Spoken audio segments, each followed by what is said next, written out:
수험생 여러분 안녕하십니까? 24년도에 치러진 국가직 7급 행정학 기출 해설 강의를 시작하도록 하겠습니다. 이번 국가직 7급 행정학 시험 문제의 가장 큰 특징은 25문제죠. 25문제 중에서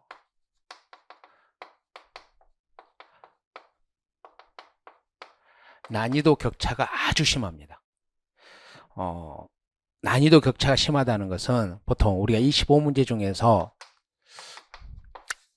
이 정도의 문제 18문제에서 19문제는 일반적으로 난이도가 너무 쉬워요.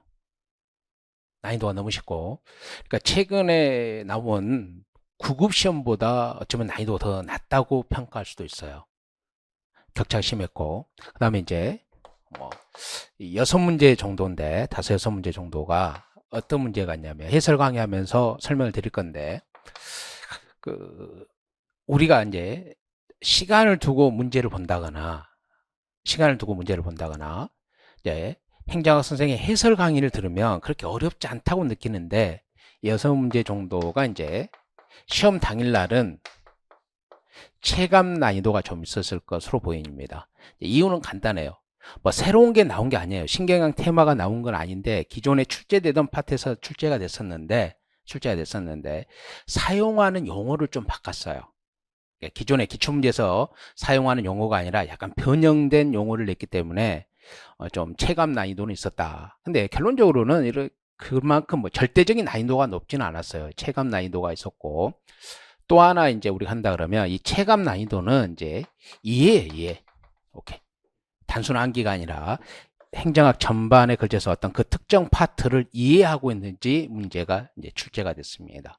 해설 강의는 이 문제 중심으로 해서 많은 시간을 좀 할애할 거고, 이 문제는 아주 간략하게 설명을 하도록 하겠습니다.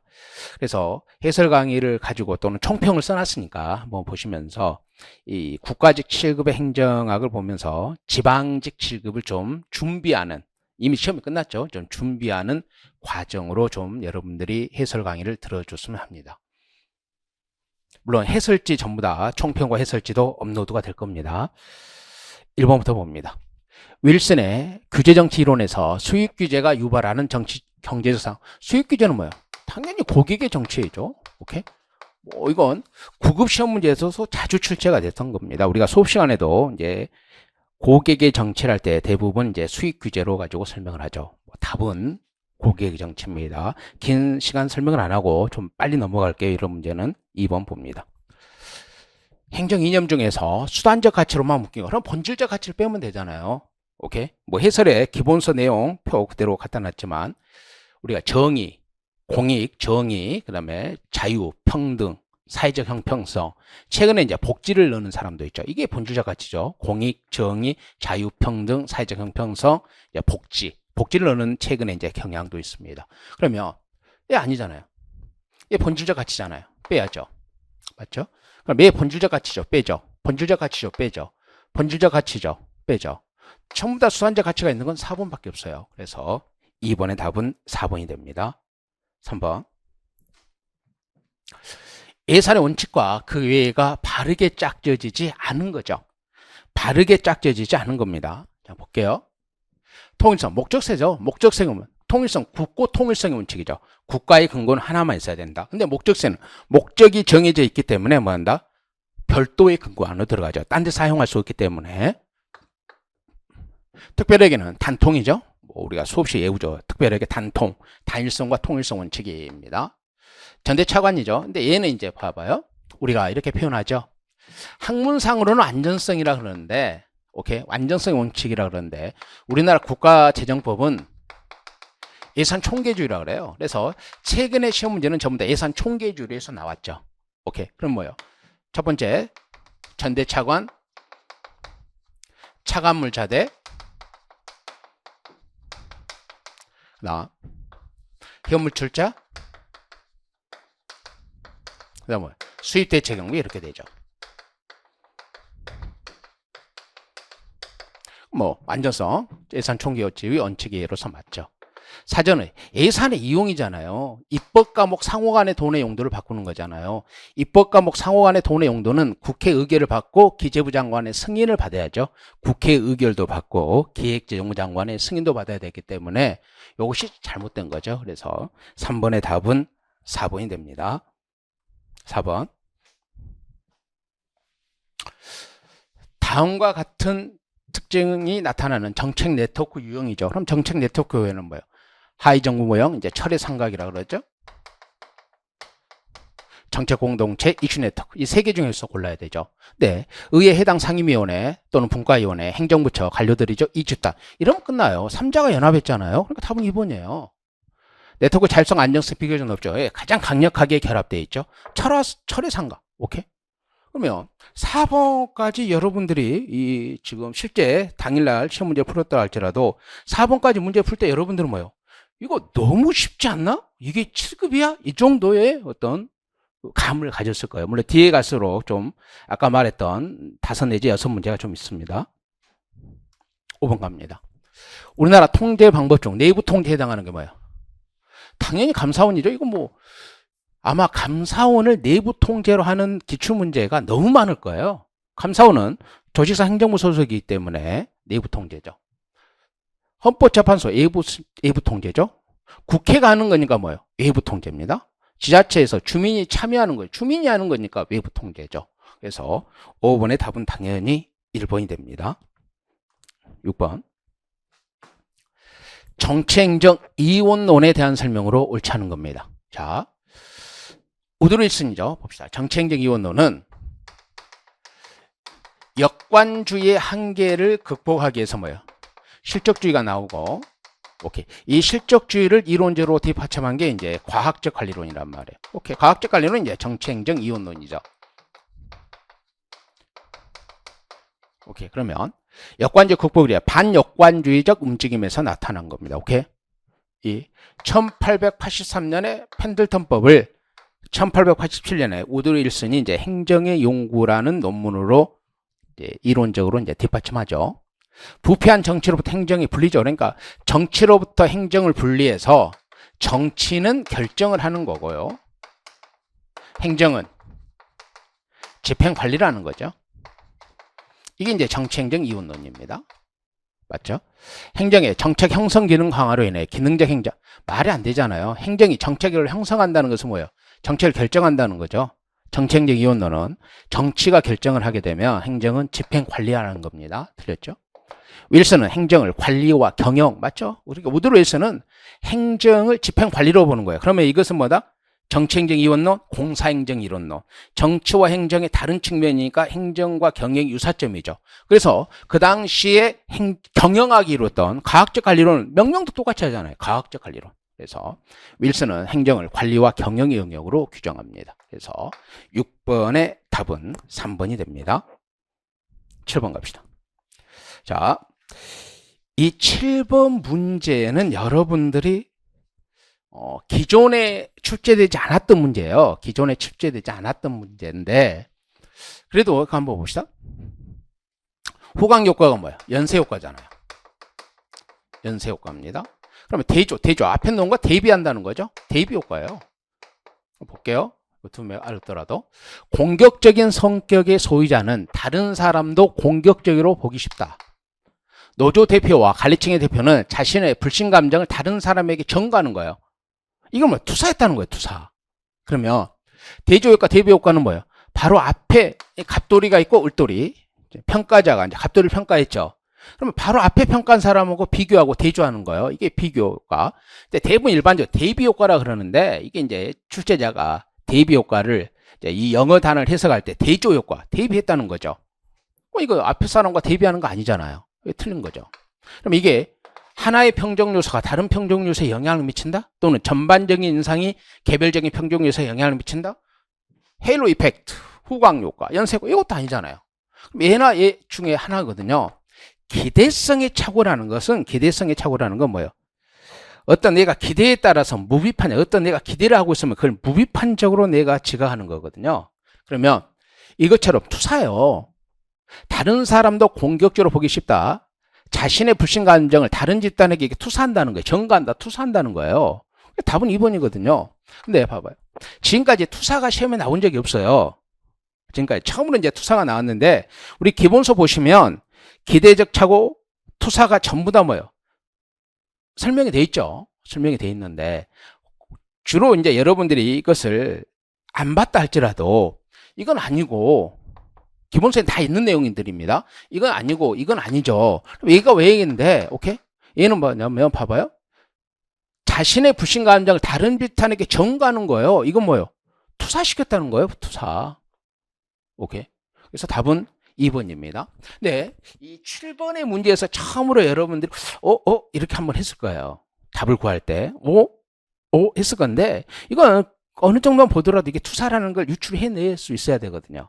물론 기본서에 있는 내용인데 기본서를 꼼꼼히 마무리로 정리 안 했다 할지라도, 기본서를 정리하신 분은 당연히 뭐 투사로 이렇게 나오는 거겠지만 안 했다 할지라도 일단 1번하고 3번은 아니에요. 무조건 아니죠. 2번과 4번은 중에 찍어야 되는데, 그러면 이건 봐봐요. 노조 대표, 관리층의 대표는, 그러니까 노조 대표는 자신의 불신 감정을 다른 집단에게 이렇게 전가한다가 투사 아니에요. 투사. 뭔가를 투사해서 본다. 이건데 처음으로 아마 여러분들 고개를 좀 갸우뚱했던 문제였지 않느냐 이렇게 봅니다. 8번. 신공공관리론이죠. 오케이. 뭐 얘는 뭐 별도의 설명이 없을 정도입니다. 성과양 관리를 하죠. 신관리주의와 시장주의가 결합된 겁니다. 수익자, 시장의 수익자 부담 원칙을 강조하는 거죠. 그러면 봐봐. 분절화의 축소가 아니라 신공공관리론은 분절화를 추구하는 거고, 분절화를 축소하고 통합하고 조정을 강조하는 것은 뭐예요? 탈신공공관리론이죠. 뭐 탈신공공관리론입니다. 뭐 얘도 더 이상 뭐 설명할 필요도 없이 8번의 답은 4번입니다. 9번 갑시다. 정책평가에 대한 설명으로 옳지 않은 겁니다. 봅시다. 내부평가죠. 그러니까 내부평가의 가장 대표적인 게 자체평가 같은 거잖아요. 내부평가. 물론 자체평가가 내부평가 전체는 아니지만 조직 내부에서 평가한다. 내부평가는 기관 내부에서 평가를 주도하여 외부평가에 비교하면 평가 결과의 활용성은 높습니다. 자, 내부평가는 잘 들어보세요. 내부평가는 자체적으로 평가하기 있기 때문에 뭐예요? 그 평가에 대한 전문적인 것을 활용할 수가 있어요. 평가에 대한 전문성을 활용할 수 있죠. 왜? 행정업무의 전문가는 내부의 관료 집단이에요. 이들이 전문성을 활용할 수 있죠. 근데 내부 평가의 가장 큰 한계가 뭐예요? 평가의 객관성이 떨어지는 거죠. 내부에서 평가, 자기가 자기를 평가하는 내부 평가는 객관성은 떨어지는 겁니다. 하지만 어떤 장점이 있어요? 어떤 장점? 평가에 대한 전문적인 것을 이제 우리가 반영할 수도 있고, 두 번째는 뭐냐면 이 전문성과 경험을 활용하기 때문에 오케이, 활용성이 높아요. 그러니까 내부적으로 그 활용성, 내부의 절차가 문제가 됐느냐, 오케이, 이런 데를 찾아낼 수 있기 때문에 활용성은 높습니다. 일단 이것도 이렇게 놔둡시다. 2번. 옳지 않은 거거든요. 근데 10번에서 하여튼간 여러분들이 좀 헷갈렸다 해봅시다. 2번 봐봐요. 비용 편익 분석은 정책 실행이 가져올 모든 비용과 편익을 합해 단위로 계량하여 비교하는 방법입니다. 즉 뭐예요? 경제성 평가예요. 경제성 평가. 이 경제적 능률성은 요걸 확보 못해요. 경제적 능률성의 최대 한계가 뭐예요? 민주성과 형평성을 고려 못해요. 칼도 익스 보상 기준도 경제적 능률성을 판단하는 기준이죠. 우리 기출문제잖아요. 칼도 익스 보상 기준도 경제적 능률성을 평가하는 기준인데, 오케이? 그럼 경제적 능률성을 평가하는 기준인 이런 비용 편익 분석은 능률성을 추구하죠. 비용이 적게 되니까. 근데 뭐 대응성이 안 돼요. 민주성, 대응성, 국민에 대한 대응성은 효과적이지 않아요. 그러니까 이건 뭐 당연히 틀린 거예요. 그래서 1번에서 좀 여러분들이 평가 활용성이 높을까? 여기서 조금 의심을 가졌다 할지라도 여기서 무조건 틀린 거예요. 요거에. 답은 2번이거든. 왜? 옳지 않은 거니까. 3번. 총괄평가는 정책이 종료한 시점에서 효과성이나 능률성 등 다각적인 관점에서 결과를 보는 겁니다. 맞잖아요. 효과성, 총괄평가는 종료된 후, 즉 사후에 효과성, 능률성, 영향성을 주로 평가하는 거죠. 맞죠? 평가성 검토는 본평가를 시작하기 전에 하는 뭐예요? 소망성, 실행 가능성을 하는 계략적인 예비성 평가. 오케이. 그러니까 뭐 얘는 무조건 맞는 지분이고 얘하고 고민했을 건데 얘가 너무 틀린 거죠. 경제적 능률성은 민주성과 대응성이 민주성 아니에요. 국민의 요구에 대응한다. 이게 민주예요. 이게 안 되기 때문에 당연히 답은 2번은 나와야 됩니다. 아울러서 예부 평가에 비해서 내 평가는 객관성은 떨어지지만 그 평가에 대한 전문가들이 많기 때문에 행정에 대한 전문성도 활용하고 활용 가능성은 높죠. 그래서 이거 좀 헷갈렸다 할지라도 얘 뭐 당연히 틀렸으니까 얘도 뭐 난이도가 그렇게 높은 시험 문제로 봐서는 안 됩니다. 10번 갑시다. 정책 집행에 대한 설명으로 옳은 겁니다. 옳은 거. 봅시다. 우리가 누누이 봤죠. 한번 봅시다. 하향, 동의어가 뭐다? 정형, 전 또는 방. 전방향. 우리가 수업 시간에 누누이 강조하는 거잖아요. 상향, 적응, 후, 방향. 방자를 생략하기도 하죠. 그럼 봅시다. 하향식 접근 방법은 후방향 접근법이라 불리며 하향은 전방향이에요. 전방향. 여기서 무조건 틀린 거예요. 집행 현장에서 집행조직과 집행사업과 상호작용. 그러면 현장을 연구하는 건 뭐예요? 상향이에요. 상향. 현장을 연구하는 건 상향이죠. 완전히 틀린 거죠. 2번. 상향식 접근 방법은 정책 결정의 결과물인 정책 목표를 달성해가는 과정을 집행 아니죠. 공식적인 결정자가 정해놓은 목표를 달성하는 데 초점을 둔 게 뭐예요? 공식적인 결정자가 정해놓은 목표 달성에 초점을 두는 것은 하향식이에요. 이건 하향식. 뭐 이것도 우리 많이 다뤘던 거고. 3번. 메탈랜드는 목표의 모호성과 갈등의 개념을 활용하여 네 가지로 구별했죠. 요거예요. 아니 이게 지방직 7급 기출문제예요. 2015년 지방직 7급 기출문제입니다. 그래서 그 해설지에 있는 표 있잖아요. 그 표가 우리 기본서에 있는 표고 제가 이제 7급에서 나왔는데 또다시 한번 메틀랜드 정도는 이제 2015년에 출제가 됐기 때문에 또다시 나올 수 있다. 왜? 통합적 관점에서 메틀랜드가 한 번 나오고 계속 안 나오고 있기 때문에. 근데 이게 답은 당연히 3번이거든요. 근데 봐봐요. 이때가 2015년 지방직 7급 문제보다 지방 7급은 그 표를 냈어요. 표를 내고 좀 더 그 기본서에 있는 내용을 좀 깊게 냈어요. 표를 가지고 깊게 낸단 말이에요. 근데 올해 문제는 뭐예요? 그냥 모호성과 갈등의 개념. 그러니까 갈등이 낮냐 높냐, 정책 목표의 모호성이 낮냐 높냐를 가지고 관리적 집행, 정치적 집행, 실험적 집행, 상징적 집행 이렇게 구별했단 말이에요. 2015년도 기출문제보다 훨씬 난이도를 쉽게 냈단 말이에요. 단지 변수만 물어본 거예요. 그러면 당연히 얘는 3번이에요. 3번. 옳은 거 골랐으니까 3번. 오케이? 우리 7급 수험생들은 이거 다 맞았어야 돼. 왜?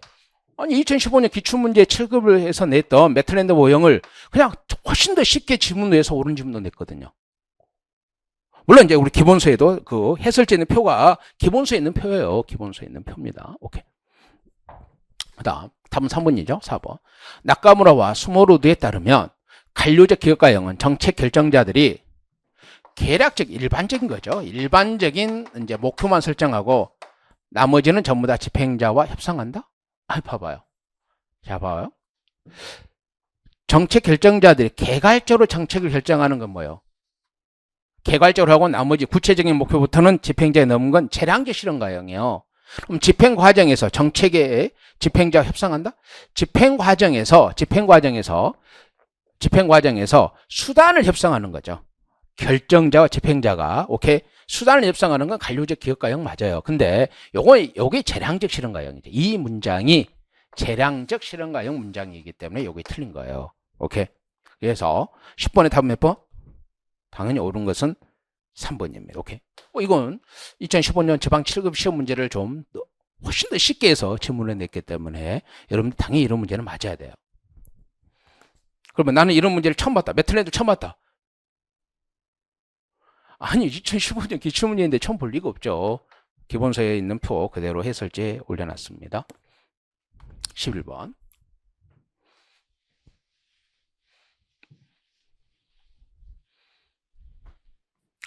개방체제를 물어본 거죠. 체제이론에서 개방체제입니다. 자 봅시다. 목적 달성에 유일 최선의 방법을 없으며 다양한 방법이 존재. 이게 뭐예요?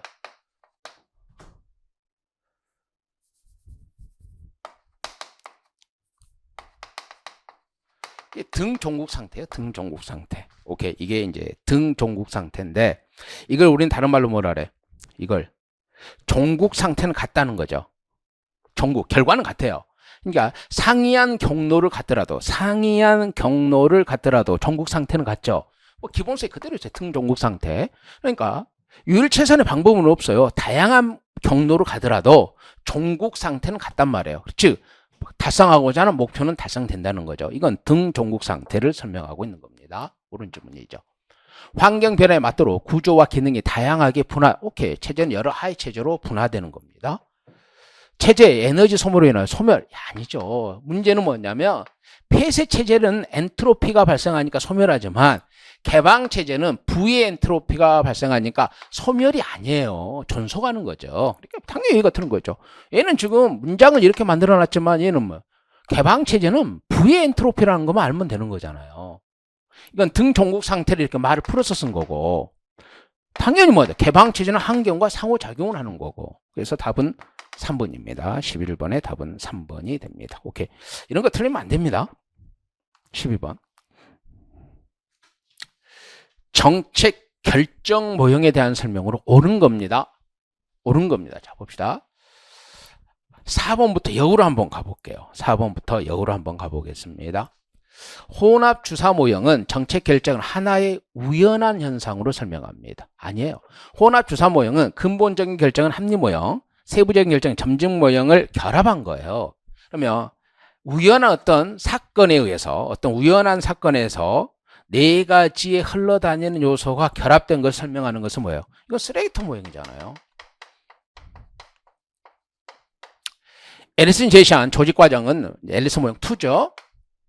의사결정이 분산되어 있는 상황에서 합의된 정책 결정을 위한 타협을 시도하는 것은 앨리슨 모형 3이에요. 3.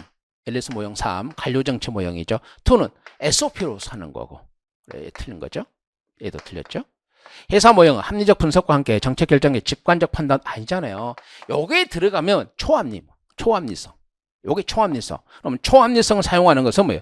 드로의 최적 모형입니다. 그럼 왜 아니에요?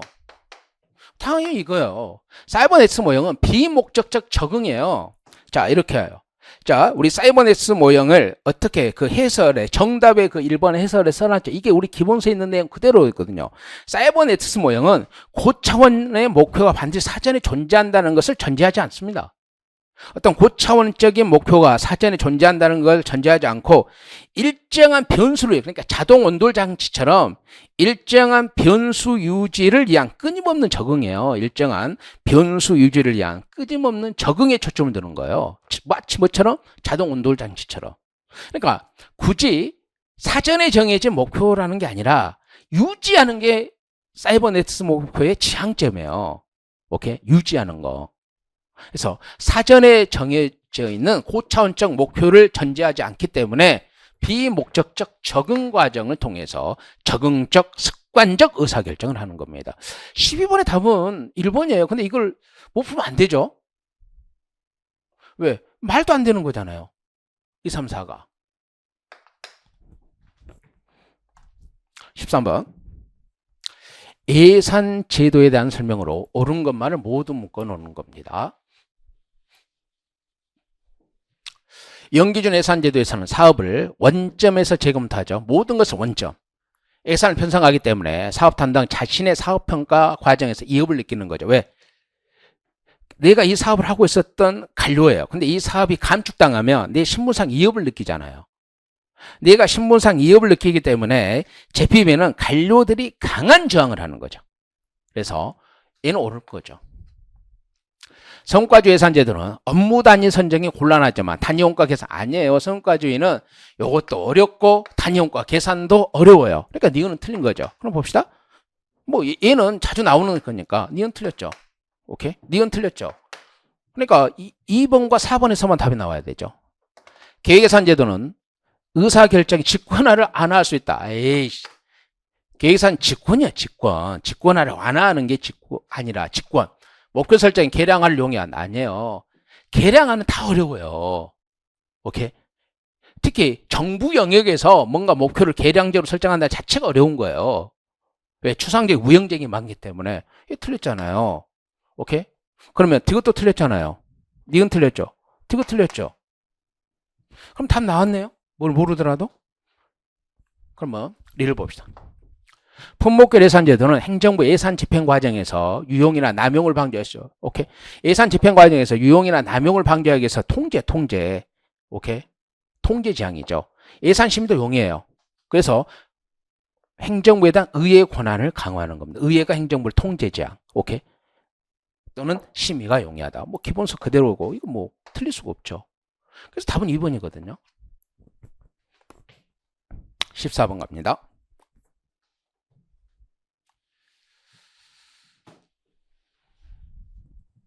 자, 예산 집행 과정에 신축성 유지 방안에 대한 설명을 옳은 것만을 모두 고르라는 겁니다.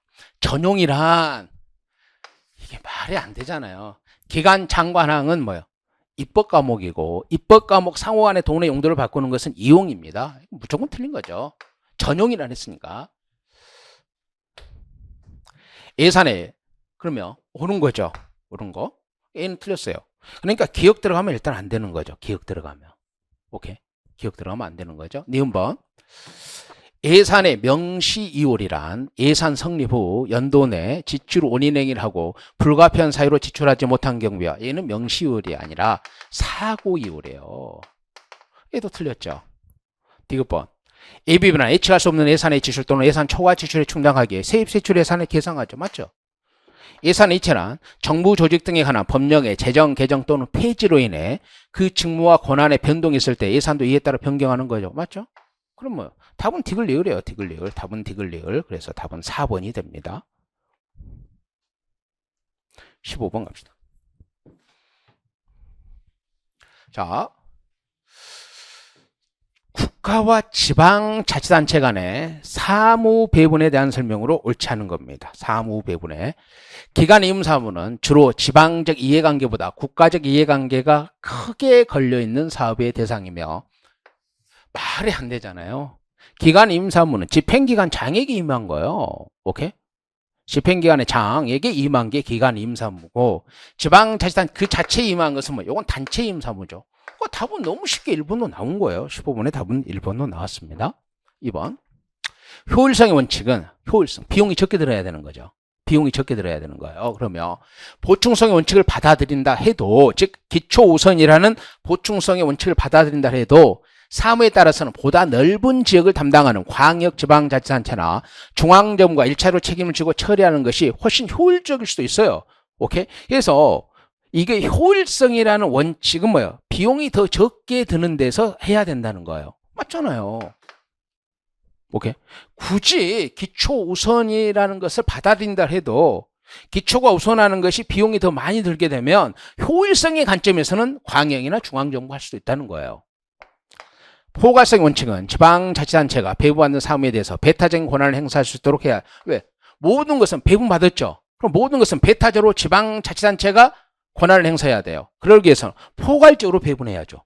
맞죠? 지방자치사무는 지방자치 고유사무이므로 자치사무는 고유사무입니다. 스스로의 책임과 부담으로 처리하는 게 원칙이고 중앙정부도 사후적으로 합법성만 감독해야죠. 오케이? 한 목적성은 못하죠. 자치사무에 대해서는 한 목적성은 못합니다. 법령을 위반했느냐 합법성만 하죠. 옳은 거잖아요. 그래서 답이에요. 이거 너무 쉽게 먼저 1번에서 답을 좁은 거예요. 오케이? 16번의 문제를 봅니다. 16번의 문제를 봅니다.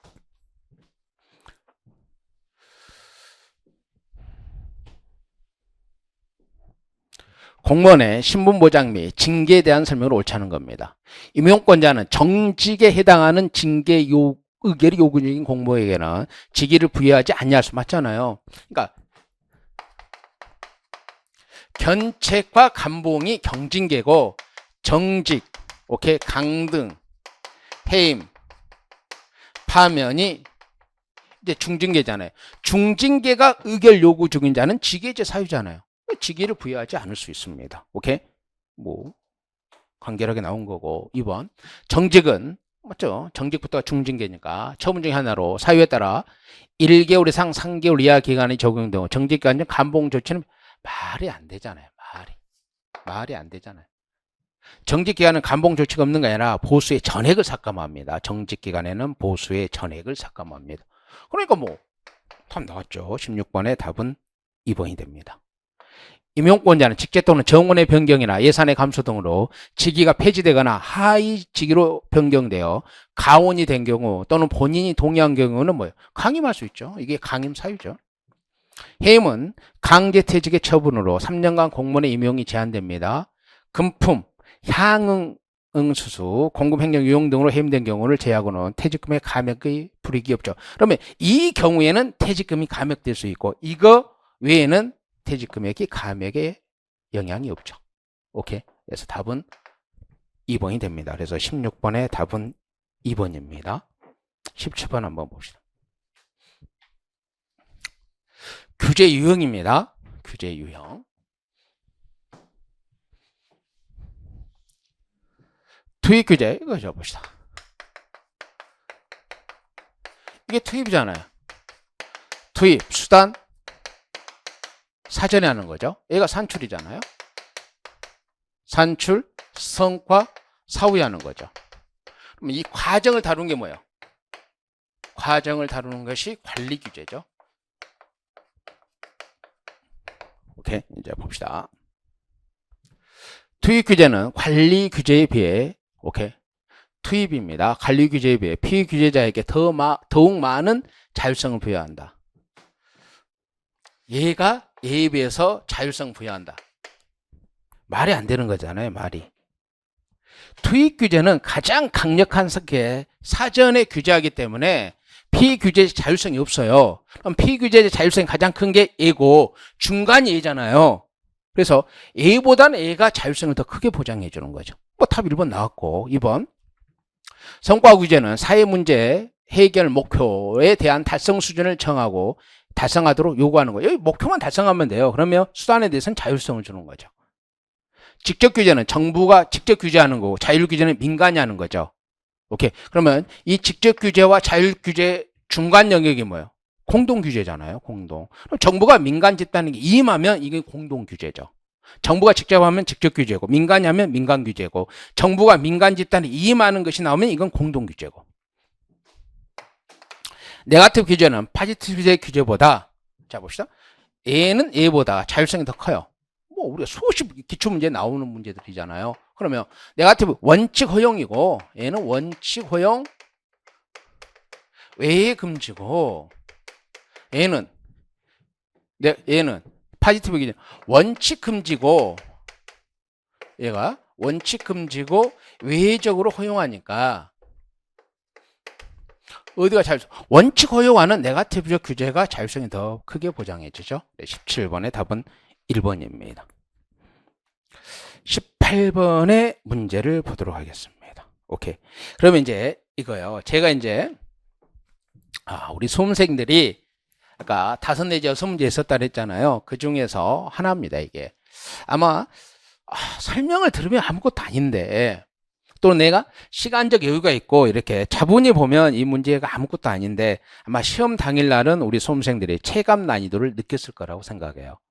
공직자율법상 공직자윤리 확보에 대한 설명으로 옳지 않은 거거든요. 그러면 여러분들 봐봐요. 이런 목적이 나오잖아요. 그러면 우리가 보통 그 법의 1조 1항이 목적이거든요. 근데 그걸 우리가 다 외울 수는 없잖아요. 그러면 공직자윤리법의 재산등록과 공개예요. 두 번째가 뭐예요? 재산등록 공개.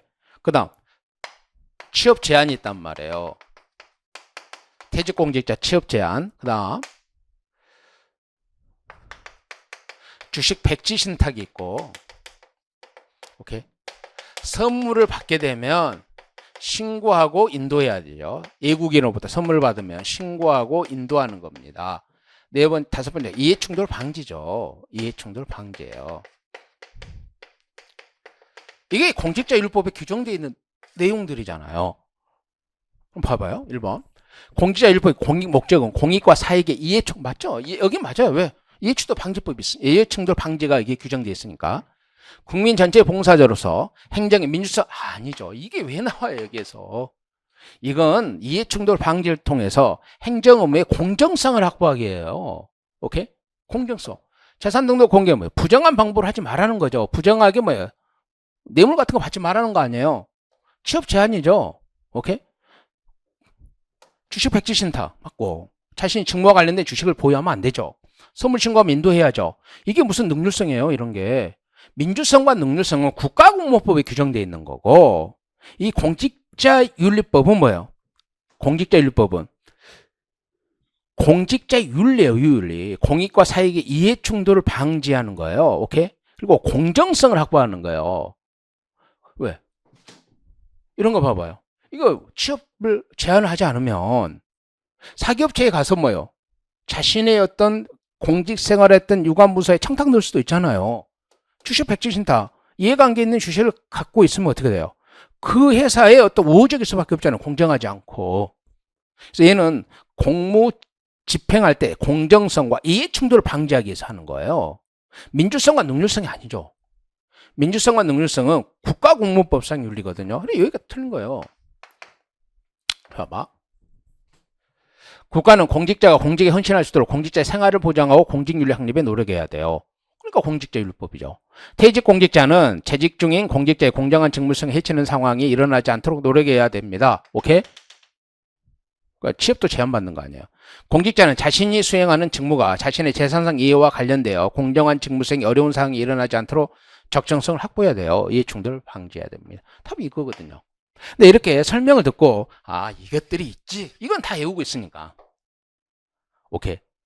근데 이렇게 생각하고 풀면 요게 아니다 이렇게 떠올라야 되는데 실제 시험 볼 때는 좀 여러분들이 체감적으로 좀 난이도를 느꼈지 않았을까 하는 문제 중에 하나입니다. 아까 서두에서 말한 5, 6문제 중에서 하나입니다. 19번 갑니다. 국가공무법상 공무원의 복무에 대한 설명으로 옳지 않은 거죠.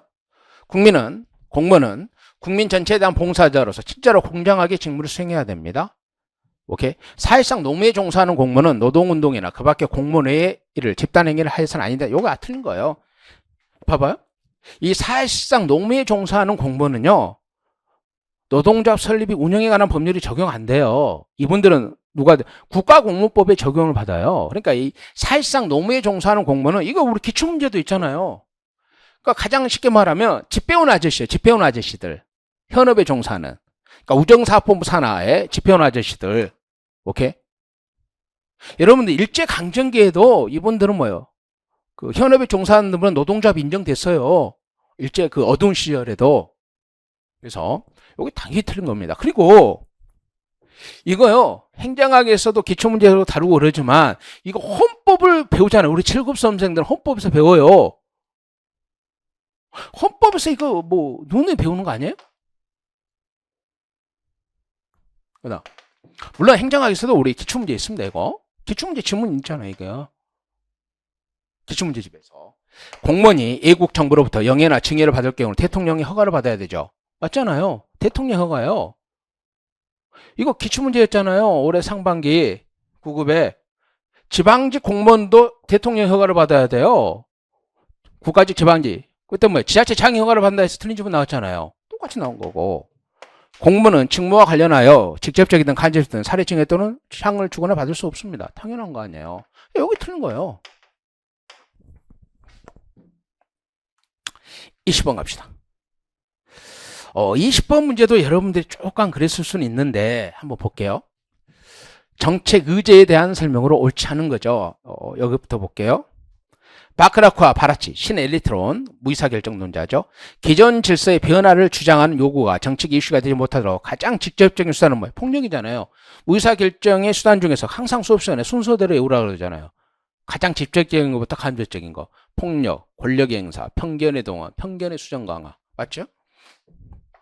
정부 의제는 정부의 공식적인 의사결정에서 해결을 심각하게 고려하기로 명백히 맞잖아요. 이게 정부 의제 개념이잖아요. 정부가 공식적으로 채택한 거. A부 주도형이죠. 선진, 민주, 다원화된 사회에 적용되는 게 A부 주도형입니다. 근데 이거 봐요. 2, 3, 4를 너무나도 기출문제 지문들이에요. 모르면 안 되는 거죠. 그럼 당연히 옳지 않은 것은 1번이에요. 이렇게라도 풀었어야 되는데 1번 봐. 1번은 여러분들 왜 그 체감적으로 약간 이렇게 당황을 했었냐면 정책 문제 성격이 인간의 요게 뭐냐면 우리가 대부분 다룰 때 어떻게 다루냐면 일반론적으로 다룰 때 대중의 지지가 있을 때 또는 대중매체에 관심이 있는 것이 의제 설정이 쉬워요. 맞잖아요. 대중매체에 관심이 있는 것이 의제 설정이 쉬워요. 그러면 대중매체의 관심은 이성적인 것보다 감성적인 게 훨씬 강해요. 이성적인 것보다는 감성적인 것이, 그러니까 국민의 어떤 일반적인 감정을 건드리는 것은 대중매체가 엄청나게 뭐예요? 관심을 갖거든요. 그러니까 일반적으로 우리 행정학의 수험서나 기본서 등에는 어떻게 기술되어 있냐면 대중매체에 관심이 큰 것이 의제화가 쉽다 이렇게 되거든요. 요걸 바꿔버린 거예요, 출제자가. 그러면 대중매체에 관심이 큰 게 감성이냐 이성이냐. 감성적인 것을 건드렸을 때 대중매체에 관심이 훨씬 큽니다. 그래서 정책문제 성격이 인간의 감정보다 이성적 측면에 호소하는 문제일수록 의제화가 쉽게, 요게 틀린 거거든요. 근데 그 대중매체 관심을 이런 말로 표현을 바꿨다. 이게 실제 당일날 좀 체크하기 힘들어요. 힘들 수 있는데 2번, 3번, 4번이 너무나도 틀린 지문이 하나도 없잖아요. 항상 기출문제에 나오는 지문들이잖아요. 오케이. 예를 들어서 4번을 틀렸다 해본 사람은 뭐예요? 그 간단한 외우는 순서마저도 안 외웠다는 뜻이에요. 지금 제가 왜 이렇게 말을 하냐면 마지막 우리 지방직 7급이 남아있잖아요. 지방직 7급을 준비하는 수험생들은 좀 더 기본서를 최소한 1회독 정도는 좀 꼼꼼하게 보시라는 겁니다. 오케이? 21번 갑니다.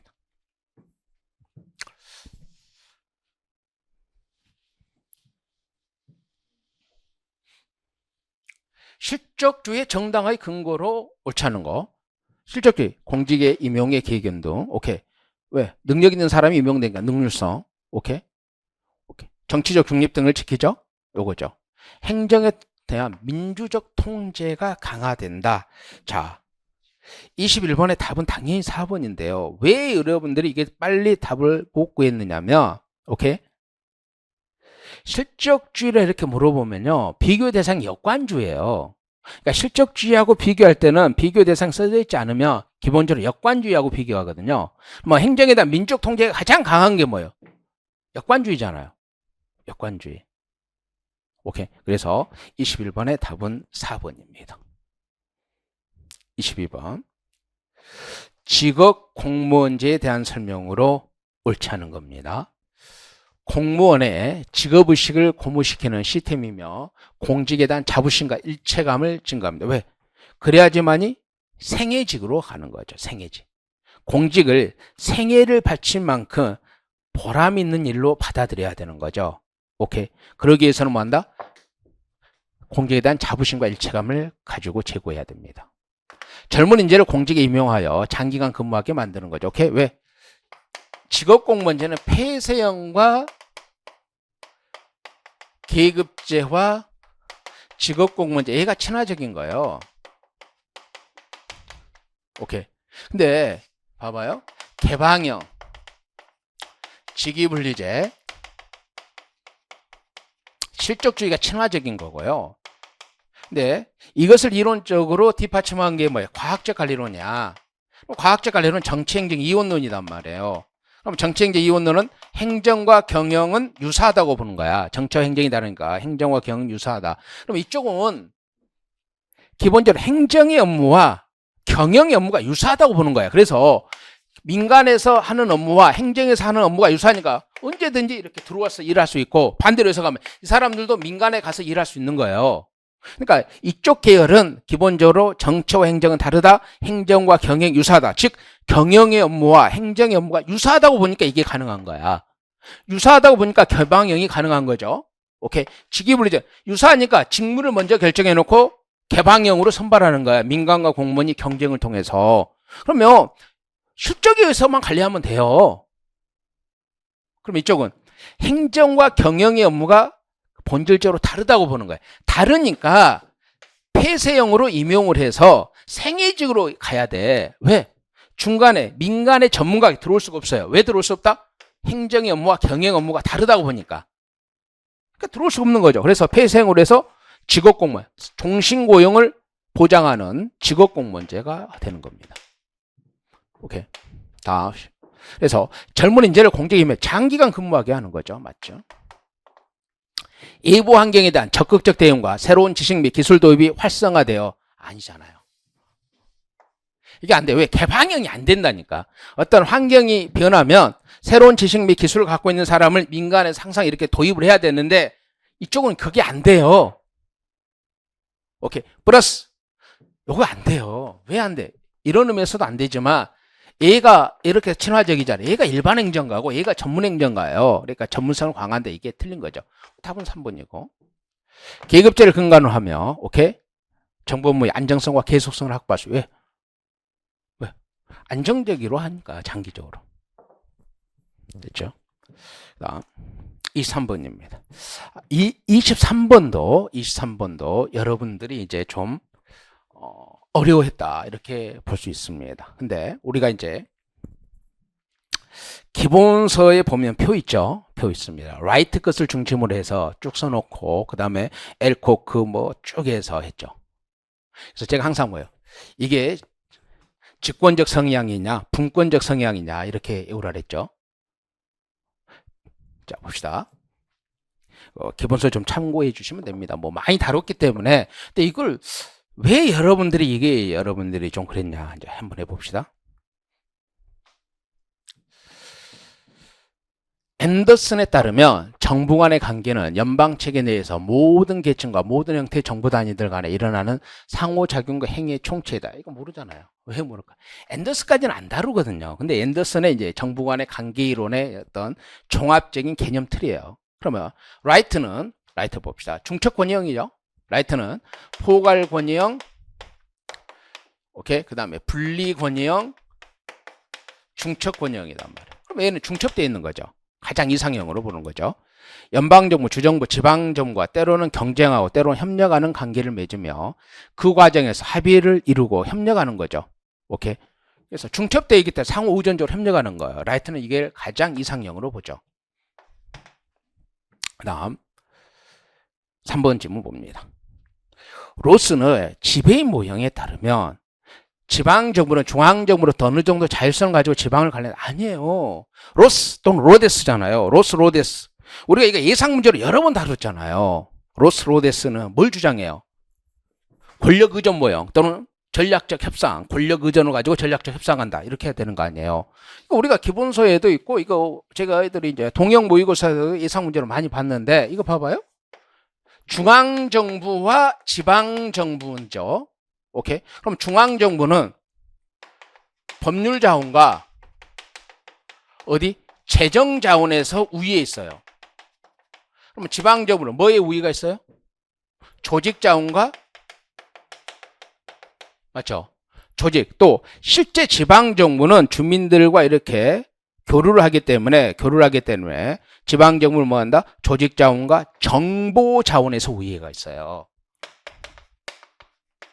그럼 서로 우위에 있는 자원으로 권력이 의존되어 있어요. 그래서 전략적 협상을 한단 말이에요. 오케이. 그러니까 로스의 모형 핵심이 이거예요. 우리가 동형 모의고사 몇 번 풀어보고 기본서에서도 이거 표로서 그리고 설명을 했었죠. 그럼 봐봐요.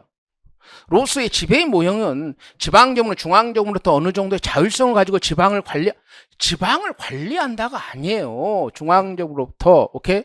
지방정부는 어느 정도의 자율성을 가지고 지방 이게 아니고 서로의 우월적인 자원을 가지고 권력이 의존되어 있고 이걸 전략적으로 협상하는 거예요. 이거 아니에요. 얘는 로스 이론하고 아무 관련이 없어요. 엘코크는 동반자잖아요. 중앙과 지방이 동반자로서 대등한 거잖아요. 오케이? 대리인이며 중앙은 정부의 대리인에 불과하니까 복종당하는 거고 동반자는 대등한 거잖아요. 중앙정부와 지방정부 간의 관계는 상호협력적이고 뭐 대등하잖아요. 답이에요. 근데 제가 이제 23번의 문제를 해설을 쓰면서 느꼈던 게 뭐냐면 이거 로즈 모형 풀면 안 되는데? 로즈 모의 핵심은 뭐예요? 이거 제가 누누이 외우를 한 거잖아요. 누누이. 오케이. 뭐 이거 동형 모의고사의 문제도 있어요. 로스. 근데 제가 그랬죠. 로스라고도 하고 최근 학자는 이걸 사람 로데스라고도 번역한다고 제가 이렇게 했는데. 그래서 이 문제에 대해서 이제 많은 수험생들이 어렵던 문제였다. 이렇게 아마 이야기를 하는 것 같아요.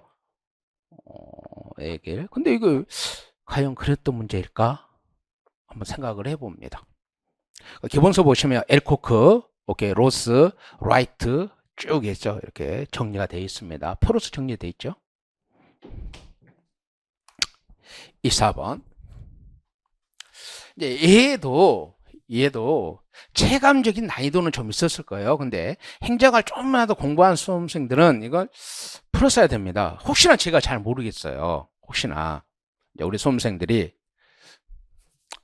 헌법을 보고, 오케이, 행정법을 보고, 오케이, 경제학을 보고, 행정학을 시험 보는데 혹시나 이 세 과목이 너무 어려워가지고 행정학이 뭐예요? 마지막에 풀 때 시간적 압박감 때문에 조금만 우리가 수업 시간에 생각했던 걸 풀 수 있는데 그걸 놓쳤다. 그럴 수도 있을 것도 같아요. 근데 모르겠습니다. 이 문제가 지금은 이 문제가 어렵게 출제되는지 지금 제가 잘 모르겠어요. 뭐 경제학 선생님이나 행정법, 헌법 선생님들하고 아직 시험 문제 가지고 난이도에 대해서는 이제 구체적 얘기를 안 했는데 수험생들 말을 들어보면 좀 어렵게 출제됐었다 그런 식으로 표현을 하더라고 수험생들은. 근데 선생님들하고는 아직 얘기를 안 해봤습니다. 자 봅시다. 우드워드 있죠? 한번 봅시다. 우드워드. 자 1번 대량 생산 기술의 유형과 조직의 구조적 특성에 대한 설명으로 옳지 않은 겁니다. 우드워드의 죄송합니다. 기술의 이용과 조직의 구조죠. 1번 대량 생산 기술이죠. 뭐 제가 우드워드 가장 핵심이 뭐라고? 대량 생산 기술, 규모의 경제. 이게 파랑색으로 돼 있잖아요. 이게 핵심이라고. 이건 관료제가 사용하는 구조. 그럼 관료제는 뭐다? 기계적 구조. 이렇게 되는 거죠. 이게 이제 핵심인 거죠. 우리 수업 시간에 이제 파랑색으로 돼 있고 기본서에 나눈 거죠. 그럼 대량 생산 기술 관료제죠. 공식적인 절차나 규칙에 따라 관리한다. 맞잖아요. 관료제 법에 의한 지배니까 공식적인 절차나 규칙에 따라 관리를 하는 겁니다. 그러면 대량이 아니라 소량 생산이죠. 소량 생산의 경우 문서에 의한 의사소통이 낮게 나타나고 작업자 간의 구대한 의사소통이 많아요. 왜? 이 소량 생산 기술은 뭐예요? 소규모잖아요. 소량 생산은 소규모의 조직에서 또는 시설에서 생산하기 때문에 공식화보다는 뭐예요? 구두한 의사소통이죠. 오케이. 구두한 의사소통. 뭐 이렇게 접근하셔야 되고. 그러면 단위 소량 생산, 소량이죠. 조직은 대량 생산 기술 조직에 비해서 느슨한 조직 구조와 낮은 수직적 분할을 특징으로 한다. 오케이. 소규모. 자, 규모가 적잖아요. 규모가 적으니까 뭐예요? 느슨하죠. 낮은 분화죠. 오케이. 규모가 클수록 복잡성이 커지는 겁니다. 그러면 규모가 커지면 복잡성에서 수직적 분화도 크고, 오케이. 그럼 봐봐. 그래서 자, 규모가 커지면 공식화도 커지지만 규모가 커지면 복잡성도 커지는 겁니다. 근데 얘는 뭐예요? 단위 소량 생산 기술 조직은 대량 생산 기술 조직에 비해서 조직이 적어요. 규모가. 그래서 느슨한 조직 구조와 낮은 수직적 분할을 특징으로 합니다. 맞죠? 그다음 단위 소량 생산 기술에서 소량입니다. 연속 공정 생산 기술의 복잡성이 증가하죠? 맞죠? 여기까지 뭐예요? 우리 기본서에 이제 제가 복잡성은 이제 이렇게 이거 기억하시려나? 앞글자 따잖아요. 단대연화. 단일 대량 연속 공정 순서대로 기술적 복잡성이 커진다고 이렇게 하는 거죠. 오케이. 그럼 기술적 복잡성이 뭐예요? 사람이 아니라 기계가 대신하는 걸 기술적 복잡성이라 그래요. 오케이. 조직구조의 복잡성이 아니야. 오케이. 조직구조의 복잡성이 아닙니다. 그 기본서에 다 써져 있습니다. 한번 보시면 뭐다? 사람이 아니라 기계가 대신하는 것이 커져요. 이게 기술적 복잡성이 커진다. 이렇게 표현합니다. 그러면 기술의 복잡성이 증가함에 따라 오케이. 맞죠? 여기까지. 전체 구성원 중에서 관리자가 차지하는 비율이 감소한다, 증가한다. 증가해요. 왜 그럴까요? 그러니까 생산 현장은 기계가 많이 한단 말이에요. 그러면 인간은 뭐예요? 대부분 이걸 관리자의 비중이 커지는 거죠. 관리자의 비중이. 예. 생산 현장은 그러니까 기술적 복잡성이 커진다는 말은 기술적 복잡성이 증가한다는 말은 사람이 아니라 기계가 대신한단 말이에요. 그러니까 생산은 기계가 많이 한단 말이에요. 기계가. 그럼 사람은 뭐예요? 관리 업무를 하는 거예요. 관리 업무를 하는 겁니다. 오케이? 관리 업무를 하는 겁니다. 자, 다시 한번 봅시다. 그래서 기술의 복잡이 증가합니다. 그에 따라 전체 구성원 중에 관리자가 차지하는 비율이 증가하는 거예요. 오케이? 그러니까 작업자보다는 관리자가 많아요. 왜? 작업은 기계가 대신하는 거예요. 기술적 복잡성이 커진다는 말은 작업 현장에서 작업을 실질적으로 운영하는 것은 사람이 아니라 기계가 한다는 뜻이거든요. 그 기본서 보조단에 다 써져 있습니다. 그러니까 뭐예요? 사람은 주로 뭔만 해요? 관리 업무만 하는 거예요. 관리 업무. 오케이? 예를 들어서 로봇이 생산의 현장에 투입됐으면 사람은 뭔만 해요? 로봇을 관리하는 업무를 하는 거잖아요. 오케이. 그래서 답은 4번입니다. 24번의 답은 4번이고. 얘도 좀 우리 수험생들이 기술적 복잡성의 개념이나 이런 거에 대해서 평소에 보시지 않았으면 좀 체감 난이도가 있었던 문제입니다. 기술적 복잡성이 뭐라고요? 사람이 아니라 로봇 등 기계 등이 대신할 수 있는 걸 기술적 복잡성이 커지는 겁니다. 기본서 보조단에 그거 딱 해설되어 있으니까 한번 보시면 됩니다. 25번. 자, 봅시다. 얘도 이제 마지막 문제인데 여러분이 좀 그랬을 거예요. 이거 전반적인 것을 이해를 했느냐는 건데, 딜런의 법칙 또는 딜런의 판결이라고 그러죠. 딜런은 판사입니다. 이 사람은 철저하게 중앙 직권을 말합니다. 직권. 그다음에 홈룰은 뭐예요? 지방 분권을 말합니다. 자치구역으로 돌아가자죠. 오케이. 라이트의 포괄 권형의 근거고 라이트의 분리 권형의 근거죠. 자, 봅시다. 1번. 지방정부의 절대적 권리를 말해. 얘가 지방정부 절대적 권리를 인정하면 말이 안 되잖아요. 딜런은 철저하게 뭐예요? 중앙집권인데. 오케이. 다음. 요거 놔두고 요거 봅시다. 역관주의로 인해 나타난 지방적 부패와 무능을 해결해. 그러니까 지방정부가 권한을 가진 게 아니라 중앙정부한테 또는 주정부한테 권한을 갖게 하는 거야. 주정부.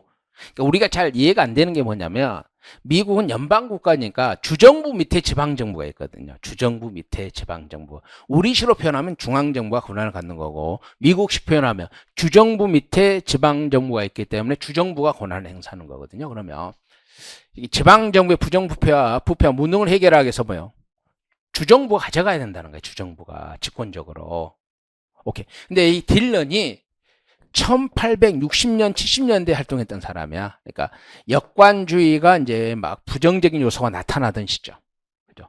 그래서 지방정부의 이제 부패와 무능이죠. 그러니까 지방정부에서는 뭐예요?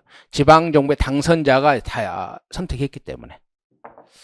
그 다음, 지역사회에서 만든 헌장안을 주민투표 등을 통하여, 아니, 주민투표로 결정했다는 것은 주민이 뭐 한다? 결정권을 갖는 거죠. 그러면 이건 직권이 아니죠. 철저하게 지방분권을 말하는 거죠. 오케이. 그럼 이것도 틀린 겁니다. 이것도 봐봐. 딜런의 법칙으로 옳은 거잖아요. 옳은 거. 자, 봅시다. 그럼 얘는 다시 한번 볼게요. 얘는 말도 안 되는 거죠? 말도 안 되는 거죠? 그러면 딜런은 직권적이에요. 그러니까 지역사회가 투표를 하는 완전히 분권을 의미하는 것도 아니에요. 그러면 이제 뭐가 남았어? 얘하고 얘가 남았잖아요. 얘가. 그럼 봐.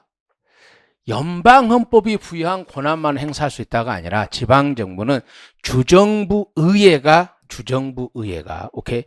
주정부의회가 주어진 것만 행사를 해야 됩니다. 오케이? 됐죠? 그래서 주의회가 명백하게 부여하지 않는 권한은 지방정부가 보유할 수 없습니다. 오케이? 굳이 연방헌법까지 갈 필요 없는 거고. 그래서 옳은 것은 이제 몇 번이에요? 요거 때문에 나왔습니다. 그래서 얘는 좀 딜런의 법칙이 이게 왜 역관주의가 나왔으니까 또 3번이 이제 틀렸다 하실 분들이 있어요. 근데 딜런이 1860년, 그러니까 1883년에 펜들턴법이 제정되면서 역관주의가 이제 끝난 거 아니에요.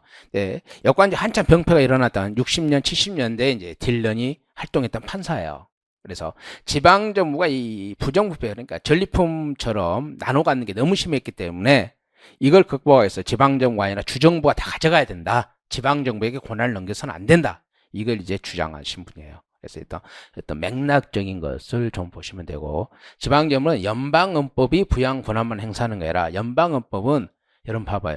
구체적인 권한은 그런 게 없어요. 우리나라 헌법이 우리나라 헌법이 지방정부는 이러이러한 권한을 행사하고 중앙정부 이러이러한 권한을 행사한다 있어요? 우리나라 헌법에는요, 헌법 117조하고 118조 두 조항밖에 없어요. 지방자치단체에 대한 규정이. 뭐 지방자치법에 중앙정부의 업무와 지방정부의 업무가 나열되어 있는 거죠. 헌법에서 어떤 권한을 나열하지는 않죠. 오케이. 그래서 주의회가 부여한 권한만을 행사할 수 있습니다. 그래서 25번의 답은 3번입니다. 오케이. 자, 봅시다. 서두에 말씀드렸던 것처럼 좀 뭔가를 생각하는 문제가 좀 있었어요. 그러니까 체감적으로 난이도가 있었는데 뭐 절대적인 난이도를 평가하는 게 아니라 작년이나 재작년, 그 다음에 또 최근에 이제 7급 행정학보다는 좀 난이도가 낮았습니다. 뭐 부인할 수 없는 사실이에요. 난이도가 낮았는데 또 가장 큰 특징이 뭐예요? 너무 쉬운 문제가 많았어요. 너무 쉬운 문제가 많았기 때문에 5개 내지 6개 제가 해설 강의를 또는 하면서 또는 그 총평에 써놨던 그 문제 정도에서 아마 고득점과 오케이 극단적인 저득점은 없을 거예요. 18, 19문제가 너무 쉬웠기 때문에. 그래서 고득점과 중간 점수의 점수대가 좀 격차가 있지 않을까 이렇게 봅니다. 좀 이미 치러진 시험입니다. 여러분들 이런 치러진 시험을 가지고 이제 점검을 하고 얼마 남지 않았죠. 11월 초에 이제 지방직 7급이 있습니다. 이걸 한번 가지고 꼭 제가 이제 말씀드리고 싶은 것은 총평에도 썼습니다. 반드시 남은 기간에 기본서 1회독은 좀 하시기를 좀 부탁드리고 행정학. 이번에 국가직 7급은 아주 뭐 신경학 테마가 한 문제도 안 나왔어요. 고전적인 문제를 깐 스타일은 좀 있어도 지방직 7급에서는 또 신경학 테마가 또 쏟아질 수 있으니까 신경학 테마와 기본서 정도는 꼭 좀 1회독을 해 주셔서 지방직 7급에서는 좋은 결과 있기를 기원드립니다. 수고하셨습니다.